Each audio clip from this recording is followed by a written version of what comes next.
不知道大家有没有遇到过这样的场面？节假日一家人聚在一起，气氛热热闹闹。你走过去想拉一下妈妈的手，或者弯腰帮爸爸整理一下衣领，就在靠近的那一刹那，鼻子里飘进来一股奇怪的味道，说不清楚是什么，有点像受潮的旧书，又有点像放了很久的食用油，还带着一丝说不上来的沉闷感。这时候，旁边的孩子忽然皱起眉头，扭过头小声说：“姥姥身上怎么怪怪的？”话音刚落，老人的手微微一顿，眼神里有什么东西悄悄按下去了。这个画面不知道有多少家庭都经历过，可是大家有没有想过，这股气味究竟是怎么来的？难道真的是因为上了年纪就开始不讲卫生了吗？我想先讲一个人的故事，这个人叫陈老师，今年69岁。退休前在一所中学教了30多年语文。陈老师这个人有个出了名的习惯，就是极度爱整洁。年轻的时候批改作业，连红笔的落点都要对齐页边距。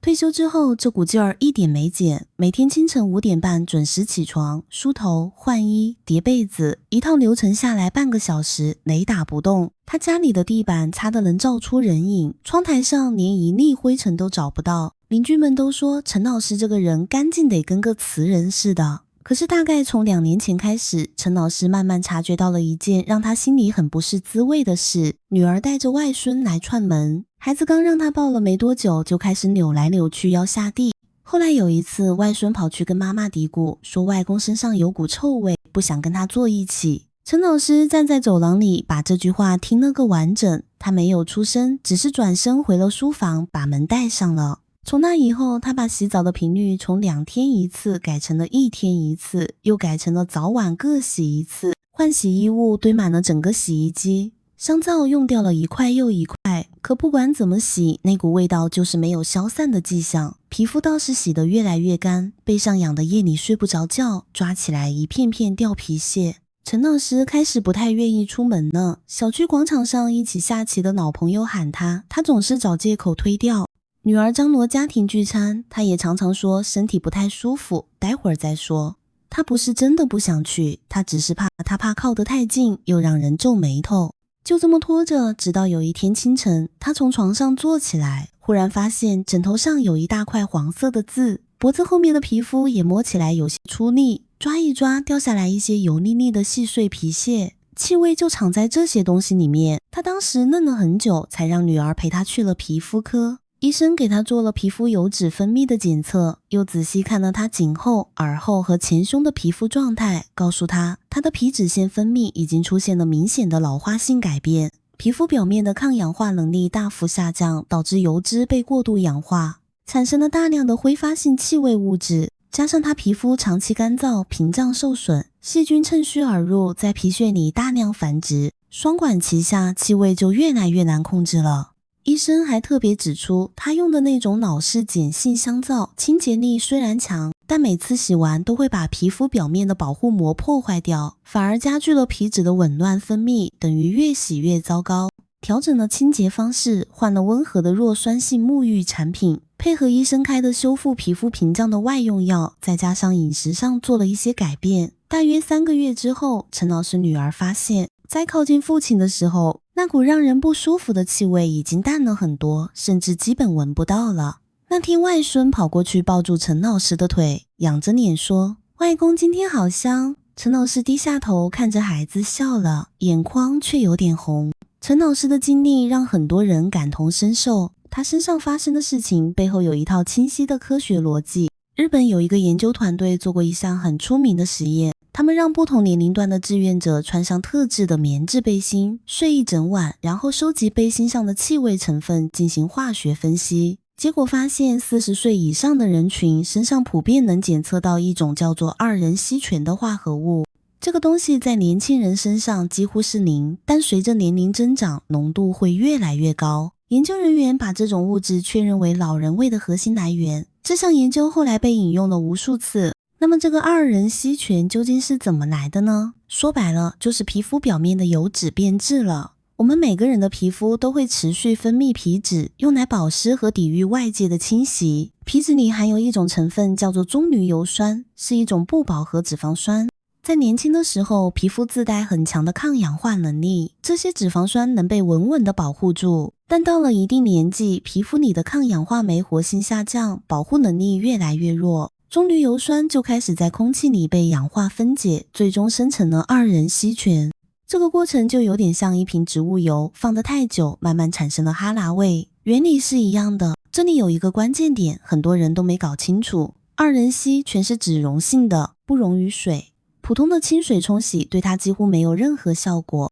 就算用普通香皂，碱性环境虽然能暂时溶解一部分油脂，但同时也会把皮肤屏障破坏掉，让皮脂腺分泌更加紊乱，反而制造出更多的原料。这就解释了为什么很多老人拼命洗澡，却怎么都洗不干净，那股气味甚至越洗越糟糕。除了这个化学机制之外，皮肤本身的老化也在推波助澜。年纪大了，皮肤变薄，锁水能力减弱，容易干燥脱屑，脱落的死皮和角质堆积在皮肤表面，细菌和真菌把这些东西当成养料，大量繁殖，分解的过程中会释放出各种各样的挥发性气味分子，混进二壬烯醛里，气味就变得更加复杂，也更难去除。加上很多老人的关节不灵活，洗澡时够不到背部、耳后、脖子、根部这些地方，油脂和皮屑在这些死角慢慢积累，时间一长，味道就彻底扎根了。上面说的都还只是生理性的正常老化现象，但是我们更需要认真对待的是那种因为身体内部出了问题才产生的异味。有经验的老医生会告诉你，人身上散发出来的气味，有时候是内脏在开口说话。如果发现家里的长辈身上突然出现以下几种非常特殊的气味，普通的清洁完全压不住，那就必须抓紧时间去医院检查，绝对不能掉以轻心。第一种是烂水果的甜腻气味，具体来说，有点像苹果烂掉之后散发出来的那种发酵的甜臭，有时候从呼出的气里能明显闻到，有时候是皮肤上散发出来的。如果老人同时还有口渴得特别厉害，喝水很多，反复跑厕所，最近体重明显下降，这些表现要高度警惕糖尿病酮症酸中毒的可能。这种情况的发生机制是这样的，当血糖长期居高不下，胰岛素严重不足，身体的细胞无法利用葡萄糖功能，就被迫大量分解脂肪。脂肪分解之后会产生一种叫酮体的物质，其中的丙酮会经过肺部随呼吸排出，闻起来就有这种特殊的甜腻味。一旦出现这种气味，说明代谢已经严重紊乱，必须立刻就医，拖延的话会非常危险。第二种是刺鼻的氨水味或者浓重的尿骚气，这种味道和肾脏功能的关系最为密切。肾脏是身体最重要的过滤系统，每天处理大量的代谢废物，把尿素、肌酐这些毒素打包成尿液排出去。一旦肾脏出现了严重的病变，比如慢性肾衰竭，过滤能力大幅下降，这些本该排走的毒素就会在血液里越堆越多，堆到一定程度，身体会想别的办法排毒。一部分毒素会随着汗液从皮肤表面渗出来，被皮肤上的细菌分解之后，就会产生这种浓烈的氨水气味。很多人以为这只是没洗干净，其实根本不是清洁问题，而是肾脏在喊救命。第三种是从口腔里散发出来的腐败臭味，很多人会把这个直接归结为口臭，觉得多刷几次牙就行了。但是中老年人的口腔情况远比我们想象的复杂，牙周炎、牙龈萎缩、深度龋齿，这些问题会在牙缝和牙周袋里制造出大量藏污纳垢的死角，食物残渣陷进去之后，在细菌的发酵作用下产生硫化氢等高度挥发的臭味物质，气味非常难闻，单靠刷牙是清不干净的。更关键的一个变化是，随着年龄增长，唾液腺会逐渐退化，唾液分泌量减少，口腔变得干燥，自净能力大幅下降，细菌繁殖的速度就更难被抑制了。这种口腔异味如果长期存在，不仅影响社交，更可能是全身性营养状态下降或者免疫力减弱的信号，需要认真对待。第四种是一种很难用语言准确描述的混合恶臭，有点像烂鸡蛋加上腐烂的菜叶，偶尔还带着一丝泥土的腥气，非常复杂也非常难闻。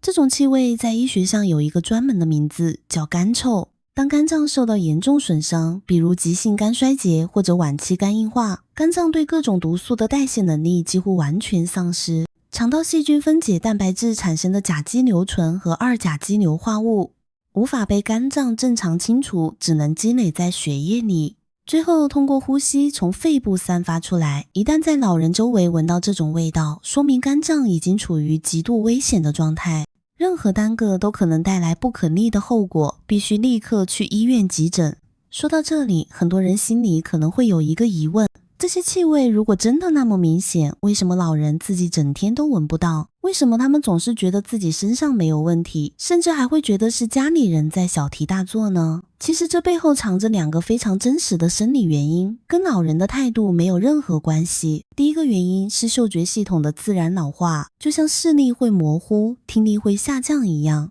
嗅觉在变老的过程中也会悄悄退化。有研究指出，老年人对气味的感知能力比年轻人要迟钝2到15倍。在年轻人鼻子里已经浓到难以忍受的气味，在老人的嗅觉系统里可能只是一点若有若无的感觉，甚至完全接收不到。如果老人同时患有帕金森病或者阿尔茨海默病，嗅觉神经的损伤会更严重，气味感知几乎可以说是完全失灵了。第二个原因在生理学上叫做嗅觉适应，也叫嗅觉疲劳。这个现象我们每个人都经历过，走进一间摆满鲜花的房间，最开始香气扑鼻，但待上半小时之后，反而感觉不到那股香味了。我们的大脑嗅觉中枢会对持续不断、稳定存在的气味信号逐渐降低响应，认为这个气味已经是安全的背景信息，不需要再专门处理了。就像常年住在海边的人，已经不觉得海风有咸味。老人每天和自己身体散发出来的气味生活在一起，同吃同睡，大脑早就把这个信号屏蔽掉了。他们真的感受不到，所以当老人很委屈地说自己身上没有味道，他们不是在撒谎，也不是在逃避，他们只是被自己的身体蒙住了鼻子。这一点做子女的要真正放在心里。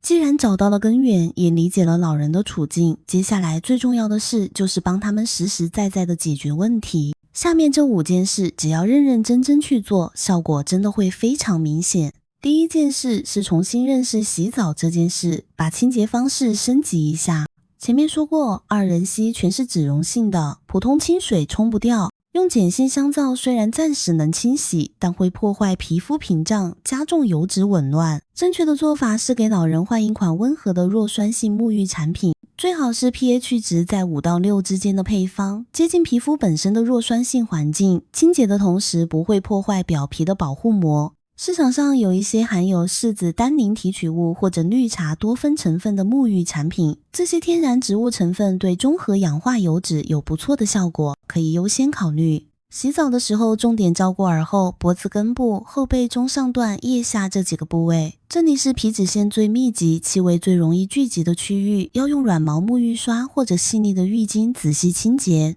但不要用力搓，避免损伤本就脆弱的老年皮肤。洗完之后，记得帮老人涂上温和的保湿乳液，把水分锁住，减少皮肤干燥带来的过度油脂分泌。第二件事是把衣物和床品的清洗频率认真提上来。老人贴身穿的内衣、睡觉用的枕套和床单是最容易吸附气味的地方。这些织物就像一块海绵，把皮肤上散发出来的油脂分子一点一点地吸进去。时间长了之后，单靠洗衣机普通程序已经冲不干净了。最好每隔2-3天就换洗一次，洗的时候用温水40度左右，效果最好。有条件的话，可以在太阳下暴晒。紫外线本身就有很好的去味和杀菌的作用。枕头和背心每隔1-2个月也要拿出来晒一晒，不要让这些东西变成气味的储存库。第三件事是在饮食上做一些有针对性的调整。身体里产生的气味和我们吃什么有直接的关系。想要减少皮肤油脂的氧化，就要在日常饮食里增加抗氧化营养素的摄入。富含维生素 C 的食物，比如甜椒、猕猴桃、番茄；富含维生素 E 的食物，比如菠菜、西兰花、南瓜子。这些东西可以帮助减缓脂肪酸的氧化速度，从源头上减少气味的产生。同时要控制高油脂、油炸类食物的摄入，避免皮脂腺负担过重。这里需要特别提醒一点，清淡不等于吃素。很多老人为了健康，餐桌上长期不见荤腥，这个做法其实是有问题的。年纪大了之后，肌肉流失速度加快，免疫力下降。每天需要摄入足够的优质蛋白质，鱼肉、去皮、鸡肉、鸡蛋、豆腐这些食物一定要保证摄入，不能因为追求清淡而全部戒掉。第四件事是好好整理一下老人的居住环境。很多老人的家里习惯堆放各种东西，旧报纸、旧衣物，用了很多年的旧棉被，各种纸箱和瓶罐，这些杂物放的时间长了，本身就会产生一种受潮发霉的气味，再加上空间密闭，通风不畅，把长辈身上散发出来的体味全部吸收进去，形成一种混合的沉闷气息，堵在整个房间里。做子女的要定期帮老人清理家里不需要的杂物，让空间尽量保持整洁宽敞。平时白天只要天气允许，就要打开窗户通风，让空气流动起来。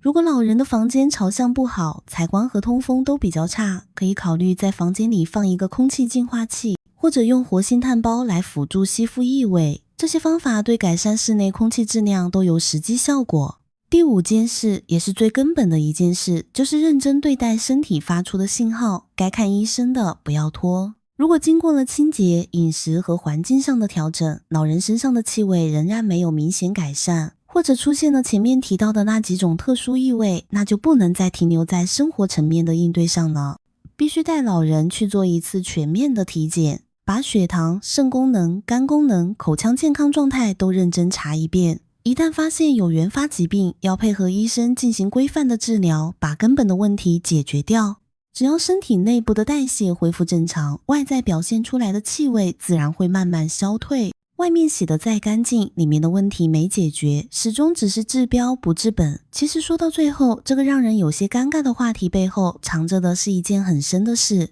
那股气味不是邋遢，不是懒惰，而是岁月真实的落在一个人身体上的痕迹。当父母开始有了这种变化，当他们的行动变得迟缓，当他们的感知越来越迟钝，这是他们在用身体告诉我们，他们真的在变老了，他们需要我们靠近，而不是后退。这个时候，做子女最好的回应，不是皱眉，不是回避，而是多走近一步，多伸出一只手，用科学的方法帮他们打理好这些细节，让他们在人生最后这段路上，依然能够走得干净，活得有尊严。如果今天这些内容对你有帮助，欢迎点赞并分享给身边有需要的朋友，也可以转发给家里的长辈看一看。祝每一位老人家都身体康健，每一个家庭都温暖常在。